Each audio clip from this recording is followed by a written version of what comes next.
Bienvenidos a Reflexiones de la Doña. Hoy les traigo refranes llenos de sabiduría y enseñanzas. ¿Listos para descubrirlos? Acompáñenme. En arca abierta, el justo peca. Este refrán popular condensa en pocas palabras una profunda observación sobre la condición humana. Lejos de ser una acusación directa o una condena moral, nos invita a reflexionar sobre la vulnerabilidad universal frente a la tentación cuando no existen controles adecuados. El arca abierta simboliza una situación de acceso fácil, sin restricciones, sin vigilancia ni rendición de cuentas. Puede tratarse de dinero, poder, información, bienes públicos o cualquier recurso que, al estar disponible sin mecanismos de supervisión, se vuelve una tentación latente. El justo, por su parte, no es un santo, sino una persona comúnmente honesta, con principios, que en circunstancias normales actúa correctamente.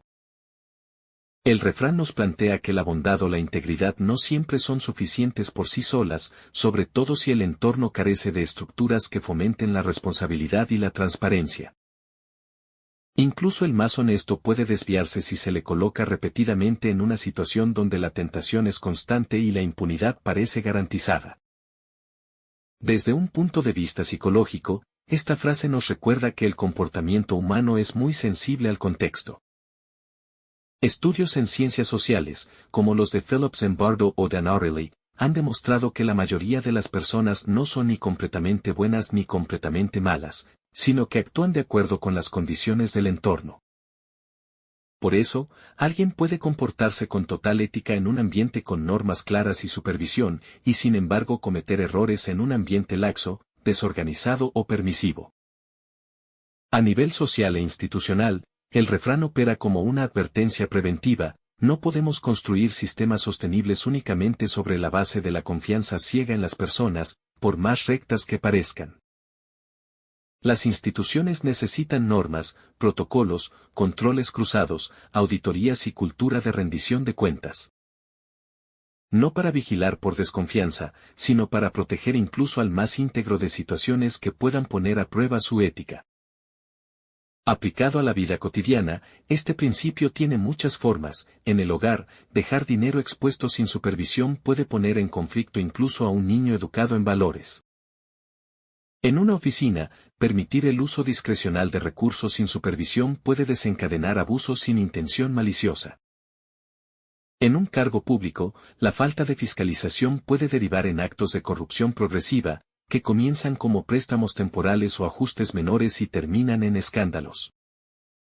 Así, este refrán no solo habla del riesgo de la tentación, sino también de la naturaleza progresiva del error humano. Muchos actos indebidos comienzan de manera mínima y justificable, pero crecen en la medida en que no hay consecuencias ni correcciones.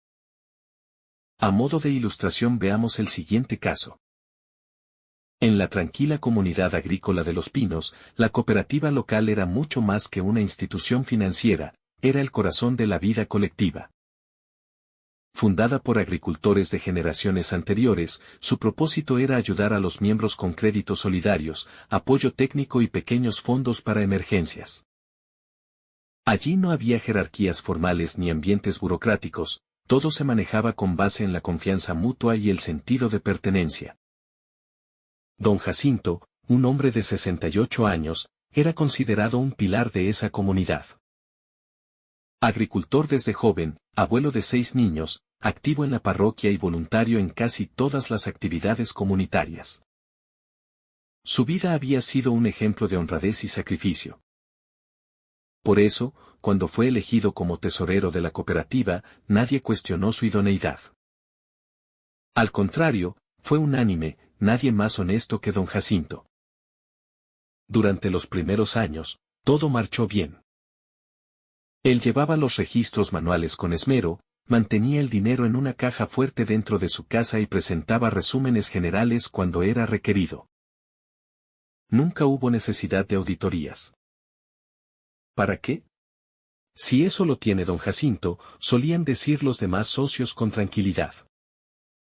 Sin embargo, la confianza sin control fue sembrando un terreno riesgoso. Un día, su esposa enfermó gravemente, y don Jacinto necesitaba pagar medicamentos que no cubría el seguro. Pensando que solo era un préstamo temporal, tomó unos 3,000 pesos de la caja chica. Anotó mentalmente la deuda y prometió reponerla en la próxima cosecha. Luego vino una tormenta que dañó parte del techo de su casa. Unos días más, pensó. Después, el uniforme escolar del nieto mayor, y así, poco a poco, se fue convenciendo de que cada retirada era un caso excepcional, un préstamo de confianza. Los montos fueron creciendo y, con ellos, la dificultad de reponerlos. Nunca se dio a la tarea de llevar un registro detallado de cuánto debía devolver. Las justificaciones eran cada vez más vagas: cuando venda los plátanos, cuando me paguen el abono. La línea entre necesidad y descuido, entre urgencia y abuso, se fue borrando sin que él mismo lo notara del todo. A medida que crecía la deuda, también lo hacía su ansiedad. Pasaron varios años sin que nadie cuestionara nada. La imagen de don Jacinto seguía intacta. Pero un día, en medio de una asamblea donde se debía preparar un informe financiero para solicitar un subsidio estatal, una joven recién integrada a la cooperativa pidió revisar los libros. No había nada digital. Solo cuadernos antiguos y cifras sin justificar. Comenzó un proceso de revisión más serio, y al poco tiempo, las alarmas se dispararon: faltaban más de 100,000 pesos. Cuando lo llamaron a rendir cuentas, don Jacinto se presentó con la cabeza baja y los ojos rojos. No negó nada. Rompió en llanto ante todos y, con voz entrecortada, confesó: yo nunca quise robar. Pensé que solo estaba tomando prestado lo mío, que lo devolvería, pero se me fue de las manos. Me dio vergüenza decirlo cuando era poco, y después ya era demasiado. El salón quedó en silencio. No era el clásico caso de corrupción. No había lujos ni cuentas ocultas, solo un hombre bueno que, por falta de límites y controles, cayó en una espiral de endeudamiento ético. El dolor de los presentes no era solo por la pérdida del dinero, sino por la herida emocional de ver caer a alguien a quien se admiraba profundamente. A raíz de este caso, la cooperativa realizó profundas reformas: digitalización de los registros, rotación de cargos administrativos, comités de supervisión cruzada y capacitación en ética financiera. Pero también se abrió un espacio para el perdón. Don Jacinto no fue denunciado penalmente. Se acordó un plan de devolución simbólica y se le permitió mantenerse como miembro, aunque alejado de funciones financieras. El caso dejó una enseñanza profunda: la confianza es un valor sagrado, pero necesita del acompañamiento de límites claros, controles responsables y espacios donde las personas puedan reconocer errores sin miedo. Porque a veces, los más honestos pueden tropezar no por malicia, sino por debilidad humana. En Arca Abierta, el justo peca no condena la debilidad humana, sino que la reconoce y nos insta a prevenirla. Confiar en las personas es valioso, pero también lo es construir entornos donde la tentación no tenga cabida.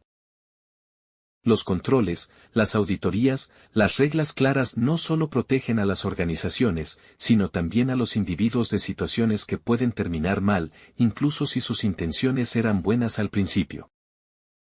Este refrán nos enseña que la prevención es tan importante como la confianza.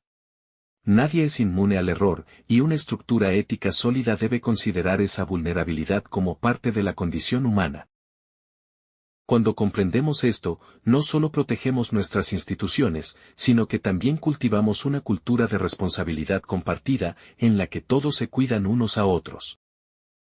En última instancia, en Arca Abierta, el justo peca no quiere decir que todos fallarán inevitablemente, sino que todos podrían fallar si se encuentran en condiciones propicias para ello. Su lección es clara: no basta con promover la ética individual, es esencial diseñar entornos que favorezcan el bien actuar y dificulten el mal actuar. Porque hasta el más justo necesita ayuda para no pecar. Donde hay humo, hay fuego. Este refrán sugiere que cuando se observan indicios o rumores sobre un asunto, es probable que exista una base real detrás de ellos. La metáfora del humo y el fuego indica que los signos visibles, el humo, suelen ser consecuencia de una causa subyacente, el fuego. En otras palabras, las apariencias o señales no suelen surgir de la nada. Generalmente, hay una verdad o realidad que las origina. Este dicho se utiliza comúnmente para advertir que los rumores o sospechas pueden tener fundamento y que es prudente investigar o considerar la posibilidad de que haya algo de cierto en ellos. Sin embargo, también implica la necesidad de discernimiento, ya que no todo rumor es necesariamente verídico, pero su persistencia puede indicar una realidad oculta.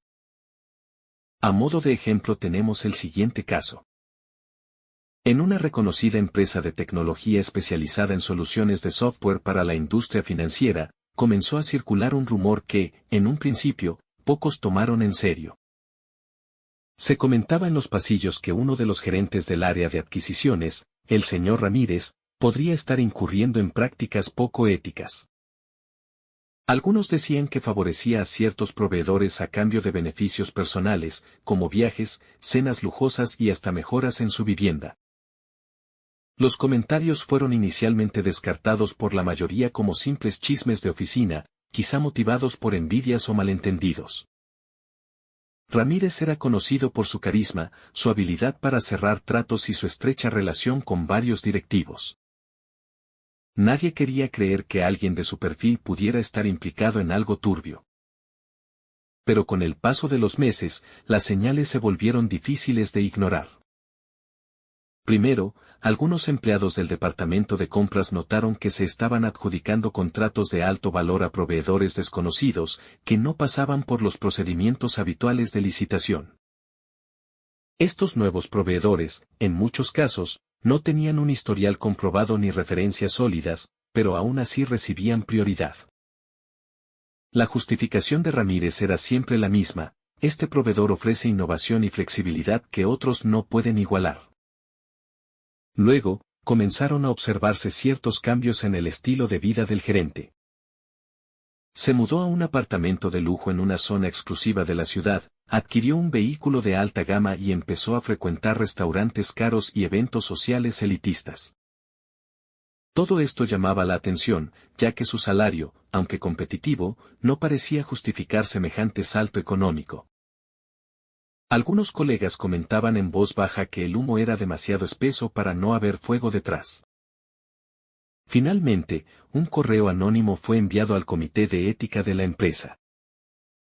El mensaje, escrito de forma cuidadosa pero contundente, incluía capturas de correos electrónicos sospechosos, vínculos entre Ramírez y representantes de los nuevos proveedores, y hasta registros de transferencias bancarias a su cuenta personal desde empresas relacionadas con esos contratos. Fue la chispa que encendió las alarmas al más alto nivel. La dirección decidió entonces iniciar una auditoría interna confidencial. Un equipo externo de auditores forenses fue contratado para evitar cualquier conflicto de interés. La investigación se llevó a cabo en absoluto silencio, pero de manera minuciosa. Se revisaron contratos, correos, movimientos bancarios, cámaras de seguridad y comunicaciones internas. Al cabo de 2 meses, los resultados fueron concluyentes: el gerente Ramírez había estado recibiendo sobornos a cambio de favorecer a ciertos proveedores. Se descubrió que había creado una red de empresas fachada, gestionadas por familiares y amigos, a través de las cuales canalizaba los beneficios ilegales. También se evidenció que manipulaba los criterios de evaluación de ofertas para que sus contactos salieran beneficiados en los procesos de selección. La empresa, al tener pruebas contundentes, actuó con rapidez. Ramírez fue despedido de inmediato, se iniciaron acciones legales en su contra, y se comunicó a las autoridades competentes. Además, la compañía implementó una serie de reformas internas: fortalecimiento del sistema de control de adquisiciones, creación de un canal de denuncias anónimas más accesible y obligatorio entrenamiento ético para todos los gerentes y jefes de departamento. Este caso sirvió como una poderosa lección dentro de la organización. Lo que parecía un simple rumor, un leve humo en el ambiente, resultó ser el síntoma visible de un verdadero incendio de corrupción. Desde entonces, los directivos adoptaron una nueva filosofía de gestión basada en la escucha activa, la transparencia y la importancia de investigar cualquier señal irregular, por pequeña que parezca. Este refrán nos enseña la importancia de prestar atención a las señales y no ignorar los indicios que pueden apuntar a una verdad más profunda. En la vida cotidiana, es común encontrar situaciones donde los rumores o señales nos alertan sobre posibles problemas o realidades ocultas. Sin embargo, también es crucial abordar estos indicios con un enfoque equilibrado, evitando juicios precipitados y buscando la verdad a través de la investigación y el análisis objetivo. La sabiduría radica en reconocer que, aunque no todo humo indica un incendio, su presencia merece atención y discernimiento. A enemigo muerto, gran lanzada. Este refrán denuncia una actitud frecuente, aunque moralmente cuestionable, el ataque tardío, la crítica feroz dirigida a quien ya no puede defenderse. La metáfora es clara y visualmente poderosa, una lanzada, es decir, un golpe con lanza, lanzada contra alguien ya muerto no representa valentía ni justicia, sino una acción inútil, cruel y, sobre todo, cobarde. El muerto, literal o figurado, ya no puede responder, replicar ni aclarar. Se convierte en un blanco fácil para el resentimiento acumulado, los juicios pendientes o la hipocresía encubierta. En su sentido más literal, el refrán alude a los ataques verbales o morales que surgen después de la muerte de una persona, cuando ya no hay posibilidad de diálogo. Es común ver cómo, tras el fallecimiento de alguien controversial o influyente, surgen voces críticas que antes permanecieron calladas. Lo que no se dijo en vida, por temor, conveniencia o indiferencia, se expresa con dureza una vez que la persona ya no está. Pero este acto no es valentía, es una forma de deslealtad disfrazada de sinceridad. En un sentido más amplio, enemigo muerto también puede interpretarse como alguien que ha caído, perdido poder, abandonado un cargo o desaparecido del escenario público. Muchas veces, las críticas más fuertes aparecen cuando el enemigo ya no tiene fuerza para responder. Es el típico caso del jefe exigente al que nadie le cuestionaba nada en su cargo, pero al que todos despotrican una vez ha sido sustituido. O del político que, tras dejar el poder, comienza a ser blanco de acusaciones que nunca se atrevieron a plantearse durante su mandato. Esta actitud refleja lo que podríamos llamar valentía de cementerio o justicia sin riesgo, atacar cuando ya no hay peligro, ni posibilidad de contradicción. El refrán, por tanto, no celebra el ataque tardío, sino que lo critica como una forma de cobardía y falta de coherencia ética. Señala un comportamiento deshonesto, quien calla cuando debe hablar y habla solo cuando le conviene, revela que su juicio no está guiado por la verdad ni por la justicia, sino por el cálculo y la conveniencia personal. Desde el punto de vista psicológico, este fenómeno también puede entenderse como una forma de liberación emocional postergada. Muchas personas reprimen durante mucho tiempo sus frustraciones, desacuerdos o resentimientos hacia figuras de autoridad o personas significativas. Pero en lugar de procesar esos sentimientos de manera madura, esperan un momento seguro para expresarlos, cuando la otra persona ya no representa una amenaza. Sin embargo, ese momento seguro muchas veces carece de valor constructivo, pues llega tarde, sin posibilidad de diálogo ni de reparación. A nivel social, este refrán también actúa como un llamado a la integridad. Si tenemos algo que decir, que sea con respeto, pero en el momento oportuno, cuando aún existe la posibilidad de que nuestra palabra sea útil para corregir, construir o transformar. Atacar al ausente no ayuda, no repara, no cambia. Solo hiere innecesariamente y revela nuestras propias contradicciones internas. Además, hay una dimensión de hipocresía que no puede ignorarse. Muchas veces, quienes elogian en público a alguien mientras vive, lo denigran una vez muerto o ausente. Esta dualidad entre lo que se dice en presencia y lo que se dice en ausencia es lo que más duramente critica este refrán, una falta de coherencia entre el discurso y la acción, entre lo que se siente y lo que se expresa. Para ilustrarlo mejor veamos el caso de la muerte de don Ernesto. Durante más de 25 años, don Ernesto fue el director de la Escuela Rural Juan Pablo Duarte, una institución enclavada en una comunidad agrícola del interior del país. Su llegada coincidió con una época de abandono estatal, escasez de recursos y desorganización académica. Desde el inicio, don Ernesto impuso una disciplina férrea. Tenía un carácter adusto, mirada penetrante y un tono de voz que rara vez admitía réplicas. Su estilo de liderazgo era vertical, poco dado al diálogo o al consenso. Bajo su dirección, la escuela mejoró notablemente, los estudiantes comenzaron a obtener mejores resultados en las pruebas nacionales, se redujo la deserción escolar y se gestionaron mejoras en infraestructura gracias a sus gestiones personales ante las autoridades. Los padres valoraban su compromiso y la comunidad lo veía como un hombre que sabía lo que hacía, aunque se reconocía que era difícil de tratar. Entre el cuerpo docente, sin embargo, la percepción era mixta. Algunos valoraban su liderazgo claro, pero otros consideraban que su forma de dirigir era autoritaria. Las reuniones pedagógicas eran monólogos donde solo don Ernesto hablaba. Las propuestas innovadoras eran bloqueadas con frases como "eso aquí no va a funcionar" o "yo tengo 30 años en esto, y sé cómo se hacen las cosas". Aún así, ninguno de los docentes se atrevía a desafiarlo de frente. Había un clima de miedo silencioso, una especie de respeto impuesto más por la jerarquía que por la admiración. Don Ernesto se retiró brevemente por problemas de salud, pero volvió a ocupar su puesto cuando la comunidad pidió su regreso. Finalmente, falleció de forma repentina a los 67 años. La noticia conmovió a la localidad. Se organizó un velorio en la propia escuela, donde acudieron autoridades educativas, exalumnos, familias y el personal docente.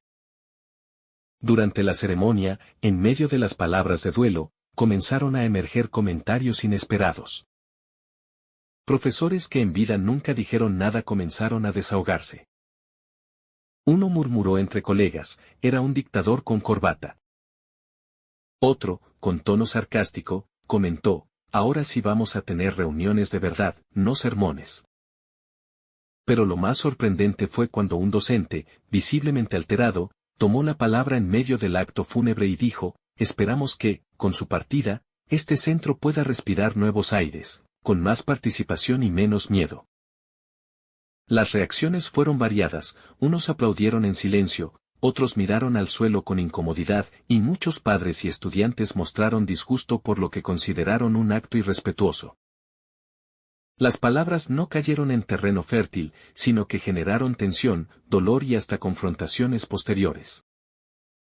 Este episodio reveló una profunda contradicción humana, la facilidad con la que se guardan silencios por temor o conveniencia, y la prisa por alzar la voz cuando ya no hay posibilidad de diálogo. Lo que pudo haber sido un proceso de retroalimentación en vida, que quizá habría permitido mejorar el liderazgo de don Ernesto, se convirtió en una descarga tardía, sin valor constructivo.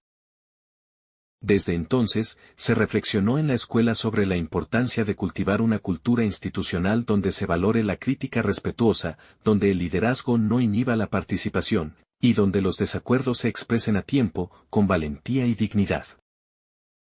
Aprendieron, aunque tarde, que el respeto no consiste en callar lo que se piensa, sino en saber cómo y cuándo decirlo. A enemigo muerto, Gran Lanzada nos habla de la importancia de la coherencia, la valentía y la justicia en nuestras palabras y acciones. Criticar a quien ya no puede defenderse no solo es injusto, sino que también demuestra una falta de integridad. Las personas íntegras enfrentan los conflictos cuando están vigentes, con el objetivo de construir, mejorar o expresar con claridad sus puntos de vista. Esperar a que alguien desaparezca para atacar revela un carácter poco noble, que carece del coraje necesario para enfrentar los desacuerdos de forma frontal. Este refrán invita a reflexionar sobre cómo enfrentamos nuestras diferencias con los demás. ¿Callamos por miedo o conveniencia y luego atacamos cuando es seguro? ¿O somos capaces de decir lo que pensamos con respeto y firmeza cuando importa? En definitiva, a enemigo muerto, Gran Lanzada es un reproche social que nos invita a revisar la forma en que tratamos a los demás, sobre todo en el uso del juicio y la crítica. Nos recuerda que la verdadera honestidad no espera a que el otro desaparezca para manifestarse, y que la crítica sin riesgo no es justicia, sino oportunismo. Nos exhorta a tener el coraje de decir lo que pensamos cuando todavía puede tener sentido, y a callar por respeto cuando ya no hay posibilidad de diálogo. Ahora te toca a ti. ¿Qué piensas de estas reflexiones? Déjanos tu opinión en los comentarios. Y comparte este mensaje con alguien que lo necesite. Suscríbete para más reflexiones sobre la vida, el crecimiento personal y la sabiduría popular.